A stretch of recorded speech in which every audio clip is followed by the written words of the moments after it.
Hello students, my name is Dharmender Kumar, Assistant Professor in Rameshwari Teacher Training Institute, Shadabai. Today I am going to teach you the subject teaching of English. First of all, we would start from the unit number 1, and in unit number 1 there is a chapter under the title, that is Issues of Learning English in a Multilingual Society. Today, English is the most commonly spoken language worldwide. अर्थात अंग्रेजी को पूरे विश्व में बोला जाता है, सबसे ज़्यादा बोली जाने वाली एक भाषा है. It has become the most popular language. Time to time, many commissions and committees have given their suggestions for teaching and learning English language. In spite of the measures taken, English language learning has many issues which need to be resolved. सबसे popular भाषा होने के नाते पूरे भारत में time to time अंग्रेजी को पढ़ाने के लिए अंग्रेजी किस लेवल के बच्चों को पढ़ाई जाए, क्या उसमें पढ़ाया जाए, इन सब के लिए अलग अलग कमीशंस बने, कमेटियां बनी, और उसके बावजूद उन्होंने जो सजेशंस दी, फिर भी हमारे देश में अंग्रेजी को पढ़ाने के पीछे बहुत सारे इश्यूज़ अभी भी देखने को मिलते हैं जिनको दूर करने की ज़रूरत है. Some of these major issues of English language learning in a multilingual society are: at what level English language learning should be introduced. सबसे पहला जो इशू है, प्रॉब्लम है, वो ये है कि अंग्रेज़ी को किस स्तर से पढ़ाना शुरू किया जाए. At what level English language learning should be introduced. What should be the medium of instruction at various levels. जो बच्चे की डिफरेंट एजुकेशन की स्टेजेस होती है, जैसे primary stages, elementary and higher level, तो उसमें मीडियम ऑफ इंस्ट्रक्शन जो बच्चों को पढ़ाने के लिए एक भाषा का इस्तेमाल किया जाता है, वह कौन सी भाषा होनी चाहिए, ये भी एक इशू हमारे सामने है. प्रॉब्लम ऑफ एसेंट, और जो एसेंट में अगर प्रोनाउंसिएशन की बात करें तो प्रोनाउंसिएशन की प्रॉब्लम भी आमतौर पर हमारे मल्टीलिंगुअल सोसाइटी में अक्सर देखी जाती है. तो ये मुख्यतः 3 तरह के हमारे पास इश्यूज़ हैं. So next topic is what is multilingual society. First of all we should have the knowledge about multilingual society. That what is multilingual society? A person who has the knowledge of many languages. आदमी या society जिसके पास बहुत सारी भाषाओं का ज्ञान है, and can efficiently use any of these languages whenever required. जब ज़रूरत पड़ती है उसे, तब वो अपने हिसाब से भाषा को इस्तेमाल करता है. is known as multilingual. उसे हम मल्टीलिंगुअल कहेंगे, जिसे बहुभाषिक भी कहते हैं. Similarly, a society where many languages are used is called as a multilingual society. पहले हमने देखा कि एक आदमी जो बहुत सारी भाषाओं को बोलता है उसे मल्टीलिंगुअल कहते हैं, और जो दूसरा सिमिलरली ऐसी सोसाइटी जहाँ पर बहुत सारी भाषाओं का प्रयोग किया जाता है उसे हम मल्टीलिंगुअल सोसाइटी कहते हैं. In India, around 200 languages are spoken by its people. Bharat में 200 से ज़्यादा भाषाओं का इस्तेमाल लोगों के द्वारा किया जाता है.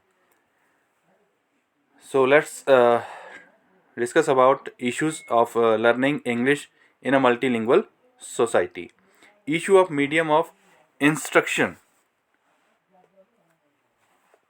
It has been a topic of controversy since a long time that whether English should be the medium of instruction in a multilingual society like India. India, being a multilingual society, have people who use many languages, but it is generally agreed that students have good command over their mother tongue. That's why this is very important. to decide what should be the medium of instruction in our schools. Second one is level of introduction of English. The level at which learning of English should be introduced had also been an issue of discussion. Some linguistics are in favor of introduction of English only after the child has acquired sufficient proficiency in mother tongue. Introducing second language at early stage could interfere in the learning of mother tongue also. Next, issue of accent. Issue of accent, इसमें हम pronunciation की बात करेंगे. इसमें बहुत सारे issues देखने को मिलते हैं. Accent in a language is always different than in the other language. The difference in accent of Punjabi and English language can be taken as an example. There are various reasons because of which the issue of accent of English has surfaced in multilingual societies. Some of the reasons are discussed here. English language itself has more than one accent. For example, one is American and other is British pronunciation. Both are different in the way of pronunciation. दोनों को अलग अलग तरह से pronounce इसमें भाषा को किया जाता है. The accent in mother tongue and other languages already learned by a student is different than accent in English. बच्चा जो मदर टंग सीखता है वह ऑलरेडी डिफरेंट होती है जो उसकी टारगेट लैंग्वेज होती है जो कि इंग्लिश है. Problem of the accent on the syllable of a word. अब सिलेबल की अगर हम बात करते हैं तो सिलेबल में शब्दों को किस किस तरह से जोड़ के पढ़ा जाता है. हर भाषा में ये अलग तरह का एक सिस्टम होता है. Lack of teachers having knowledge of proper English accent themselves. कई बार टीचर्स ऐसे होते हैं जिनमें जो प्रोफिशिएंसी होती है प्रोनाउंसिएशन के रिगार्डिंग उसमें कमी देखने को मिलती है. अगर टीचर को लैंग्वेज के रिगार्डिंग नॉलेज वीक है तो उस परिस्थिति में भी हमारे सामने एक इशू बन जाता है जो कि कॉमनली देखा जाता है मल्टीलिंगुअल सोसाइटी में. Now next, India a multilingual country. As you all know that in our country there are many languages spoken by its people. India is a big country with huge population. According to most recent UN data, it is estimated to be 1.35 billion. It is a country where 22 official recognized languages are mentioned in its constitution. Different regions have different regional languages in India. Indian population is diverse in terms of geography, politics, society, religion, and language. This diversity is the root cause of multilingualism in India. Next, need of multilingual approach in language teaching. In a country like India, use of language other than mother tongue creates psychological barriers. Use of foreign languages makes learning a different task. Students in multilingual classes speak different language. ये हम सभी देखते हैं कि multilingual जो classrooms होते हैं जहाँ पर बच्चे बहुत सारे भाषाओं को बोलते हैं तो वहाँ पर भी टीचर के लिए एक चैलेंज वो हो जाता है कि टारगेट लैंग्वेज को किस तरह से सिखाया जाए क्योंकि ऑलरेडी वहाँ पर बहुत सारी भाषाएं होती है. Students are from diverse backgrounds. सभी बच्चे कई तरह के बैकग्राउंड से आते हैं. Mother tongue can support teaching English language to some extent. This approach can help to resolve the classroom conflicts. इसी अप्रोच से क्लासरूम में जो भी कन्फ्लिक्ट्स होते हैं उनको दूर किया जा सकता है. Next we have role of teacher in multilingual Indian classrooms.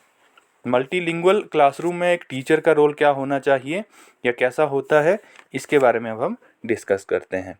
Teacher should pay personal attention to solve problems of pronunciation and spelling in the class. Teacher को क्लासरूम में बच्चों की जो स्पेलिंग मिस्टेक्स होती है, प्रोनाउंसिएशन की जो प्रॉब्लम्स होती हैं, उनको दूर करने के लिए हमेशा ध्यान देना चाहिए।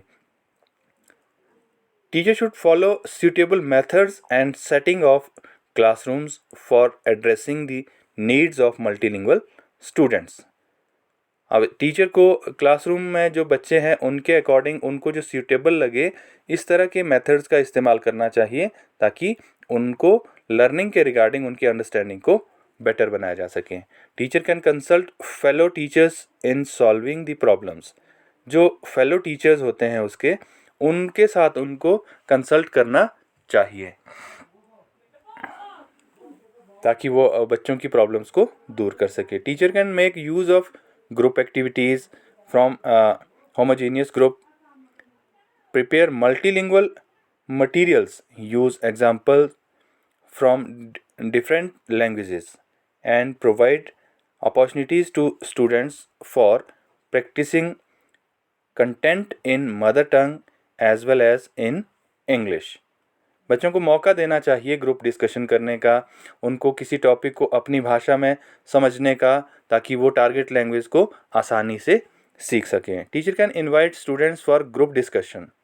एक बहुत अच्छी तकनीक है जिसके माध्यम से बच्चे ग्रुप में कॉन्फिडेंट फील करते हैं और अपने जो व्यूज़ है उनको शेयर करते हैं, जिससे कि भाषा का ज्ञान बच्चों में बढ़ जाता है। Make use of various other techniques to encourage use of English and create many social situations to enable students to unconsciously practice different linguistic skills।